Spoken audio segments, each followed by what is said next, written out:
കേരളത്തിന്റെ സ്വന്തം കോൽക്കളി പെരുമ ലോക റെക്കോർഡിലേക്ക് ഗിന്നസ് ബുക്കിലും ലിംക ബുക്ക് ഓഫ് റെക്കോർഡ്സിലും ഇടം പിടിക്കാനായി 520 പേർ ചേർന്ന് കോൽക്കളി അവതരിപ്പിച്ചു. കോഴിക്കോട് മലബാർ ക്രിസ്ത്യൻ കോളേജ് ഗ്രൗണ്ടിലായിരുന്നു പ്രകടനം.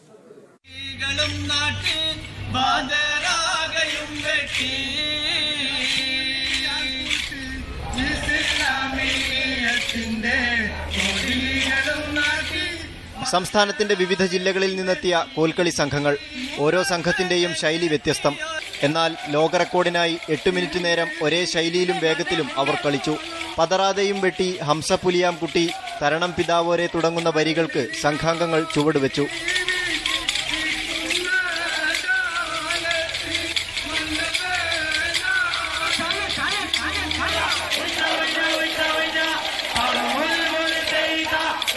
കോൽക്കളിയെ രാജ്യാന്തര തലത്തിൽ പരിചയപ്പെടുത്തുക എന്ന ലക്ഷ്യത്തോടെയാണ് പരിപാടി സംഘടിപ്പിച്ചത്. കേരളത്തിന്റെയും വിശിഷ്യ മലബാറിന്റെ മേഖലയിൽ കൂടുതൽ ഊന്നി നിൽക്കുന്ന ഈ കലയെ കേരളത്തിന്റെ പുറത്തും ഇന്ത്യയിലും ഇന്ത്യക്ക് വെളിയിൽ ലോകത്തിന്റെ നാനാഭാഗത്തും ഈ കലയുടെ മഹാത്മ്യവും മൂല്യവും ഉയർത്തിപ്പിടിക്കുകയും അവിടങ്ങളിലേക്കെല്ലാം പകർന്നു കൊടുക്കുന്നതിന് വേണ്ടിയുള്ള ഒരു സംരംഭത്തിന്റെ തുടക്കം മാത്രമാണ് ഈ റെക്കോർഡിന് വേണ്ടിയുള്ള ഒരു അറ്റംപ്റ്റ്.